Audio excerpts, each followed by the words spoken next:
ओम साई राम मित्रों, आज का ब्लॉग आप लोगों के लिए बहुत ही विशेष है क्योंकि मैं आज आप लोगों को साईं बाबा की एक एक पद्धति ऐसी बताना चाहता हूं कि कैसे हम पूजा करते हैं, मेरा परिवार करता है, कैसे मेरे परिवार की मनोकामनाएं पूरी होती हैं, कौन सा मंत्र किया जाए, किस उपाय से किया जाए। क्योंकि मित्रों, जिस प्रकार से आप डॉक्टर के यहाँ जाते होगे, डॉक्टर लिखता है ये गोली इतने टाइम ऐसे खाना है, उसी प्रकार से जब कौन सी दवा किस टाइम खाएंगे और क्या काम करेगी, कौन सी दवा खाएंगे सर की है, कौन सी दवा खाएंगे पैर की है, कौन सी दवा पेट की, कौन आँख की, इसी प्रकार से हम कौन सा मंत्र किस विधि से कौन से उपाय से बाबा की पूजा कर रहे हैं, कैसे बाबा हमको कोई चीज़ प्रदान करेंगे, ये जानना बहुत ज़रूरी है।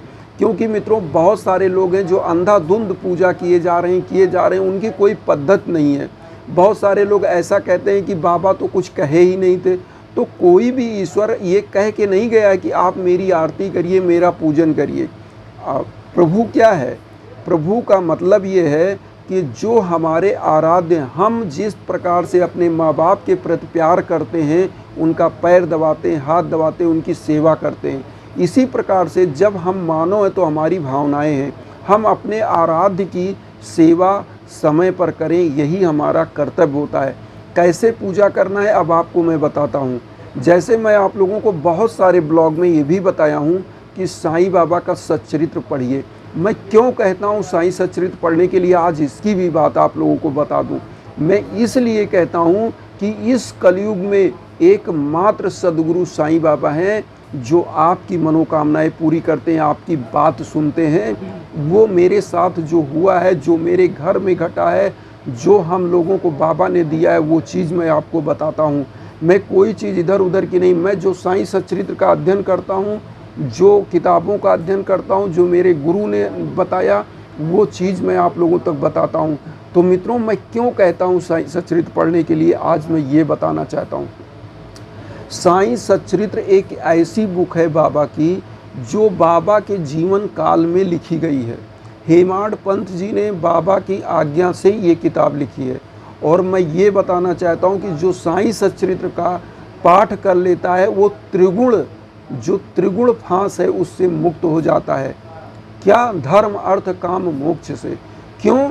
क्योंकि इस त्रिगुण क्या है, मतलब रजो तमो गुण जो होते हैं, उन सभी से वो मुक्त हो जाता है।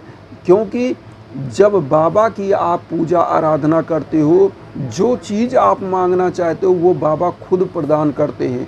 और जब आपको इच्छा आपकी पूरी हो जाती है, जैसे मान लीजिए आपका इच्छा है आज दाल चावल खाने का, आपको मैं लगातार दाल चावल खिला दूं, एक दिन आपको ऐसा लगेगा कि अब मुझे दाल चावल नहीं चाहिए, अब मुझे रोटी चाहिए, सब्जी चाहिए। उसी प्रकार से बाबा आपकी समस्त इच्छाएं आकांक्षाएं पूरी करने के बाद आपको इस धरा पर जो मुक्ति प्रदान करते हैं, जो ये कष्ट है, जो हमारी पुरुषार्थ हैं, धर्म अर्थ काम मोक्ष, लास्ट का पुरुषार्थ क्या है? मोक्ष। ये समस्त जीव आत्मा, मतलब मानव आत्मा की मैं बात कर रहा हूँ। क्योंकि जो जानवर हैं वो कभी मोक्ष की कामना नहीं करते हैं, वो उनका काम क्या है? खाना। और धर्म, वो धर्म को भी नहीं देखते, क्योंकि ये मानव है। धर्म और मोक्ष जो लास्ट का है, ये केवल मानव सभ्यता ही देखती है। जो हमारे पशु प्राणी हैं वो क्या देखते हैं? वो धर्म छोड़ दिए, अर्थ भी छोड़ दिए, वो काम चाहते हैं। क्योंकि जो यहाँ पर काम मीन्स भौतिकता, भौतिकता मीन्स क्या कि उनको खाना चाहिए और गोबर करना, खाना, लैट्रिन जाना, ये उनका पशुओं का काम है। लेकिन मानव सभ्यता का क्या काम है? हमारे साथ जो मानव जुड़े हैं, हमारे साथ जो मनुष्य हैं, हम उनका भी कल्याण करें, जीव जंतुओं का कल्याण करें, उनके प्रति दया रखें, ये एक मानव का कर्तव्य है। तो साईं सच्चरित्र जो है वो आपकी समस्त जो भी जीवन की आपकी इच्छाएं आकांक्षाएं वो पूरा करता है ये ग्रंथ। और मैं आपको एक चीज़ और बता दूं, साईं सच्चरित्र पढ़ने के बाद डेली की पूजा जो आपकी होती है, उसका एक टाइम और शेड्यूल होता है। जैसे आप सोचिए कि सुबह का टाइम होता है, क्यों लोग मॉर्निंग वॉक पे जाते हैं? आपने सुना होगा कि व्यायाम के लिए लोग सुबह अर्ली मॉर्निंग जाते हैं। क्योंकि सुबह का जो वातावरण होता है, ऑक्सीजन, सुबह का जो वातावरण होता है, देव देवता, वो हमेशा उस समय का एक ऐसा वातावरण होता है कि आप नहा के अगर उठते हैं तो आपको इतनी शांति महसूस होती है। कभी आप सुबह का पूजा करके देखिए। मैं मित्रों बता रहा हूँ, मैं 6 बजे 7 बजे जब पूजा करता हूँ तो मुझे एक ऐसा रमणीक वातावरण लगता है कितना ऑक्सीजन मिल रहा है, लगता है कितना मेरी शांति मिल रही। मेरे बाबा मेरे सामने बैठे हुए, साक्षात मेरी उनसे दर्शन हो रहे हैं, उनकी बातें हो रही हैं। ये चीज़ें जब आपको महसूस होने लगती है ना, तो लगता है कि बाबा से आपका एकाकार हो रहा है। और जब बाबा से एकाकार होता है तो आपकी बातें बाबा सुनेंगे कैसे नहीं। आप इस प्रकार से बाबा से दावा करिए, जिस प्रकार से एक बच्चा अपने माँ से, अपने बाप से रोता है, मुझे ये चीज़ चाहिए, तो बाबा कैसे नहीं पूरी करेंगे। मैं कहता हूँ कि वो कायनात भी बदल जाती है बाबा जब चाहते हैं। वो किस्मत, वो आपकी समझ चीज़ें बदल जाती हैं। बाबा जिसको चाह लेंगे 2 मिनट में वो राजा बन जाएगा और 2 मिनट में वो रंक हो जाएगा। तो बाबा के चाहने की ज़रूरत है। और वो चाहेंगे कैसे नहीं, जब आपकी आस्था बलवती होगी, जब आपका आस्था गहरा होगा।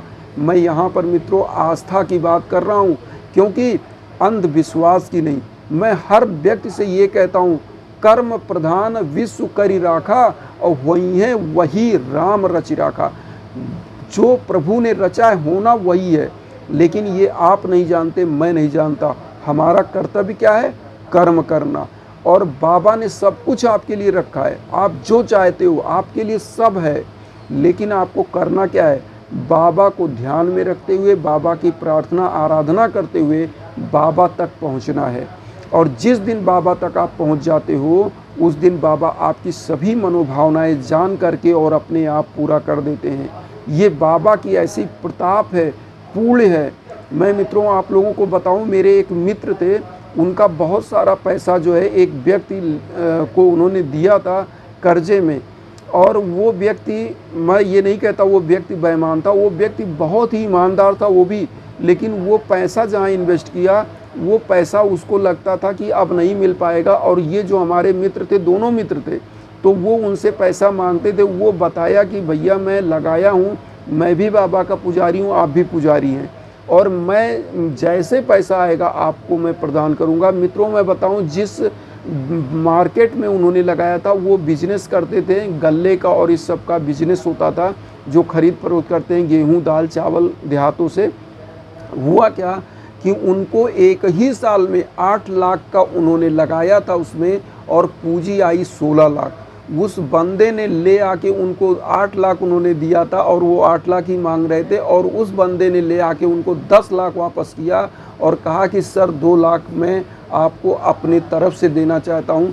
इस प्रकार से बाबा चमत्कार कर देते हैं कि जहाँ वो ये भी नहीं कल्पना थी कि उनका 8 लाख भी निकलेगा, क्योंकि उन्होंने जिस गल्ले में इन्वेस्ट किया था उसका रेट भी डाउन हो गया था, और उनको लग रहा था कि 8 लाख अब 4 लाख बन के आएगा, लेकिन वही 8 लाख 16 लाख बन के आ गया। और उनको भी 2 लाख दिया, तो जो डेली मांगने जाते थे वो भी खुश हो गए, चलो भाई मुझे 2 लाख एक्स्ट्रा मिल गया। और आज मेरे दोनों मित्र बहुत अच्छे हैं, और साईं के अगाध भक्त वो लोग बहुत पहले से, मुझसे भी पहले से वो लोग भक्ति करते हैं। मैंने तो उन लोगों को देख के भक्ति शुरू किया था। और मैं आपको बताऊं कि बाबा की जो भी भक्ति करते हैं, बाबा की भक्ति में इतनी शक्ति है कि बाबा जिसको चाह ले, मैं आपको बता रहा हूँ, क्षण मात्र लगता है उसके घर की दशा और दिशा सब बदल देते हैं।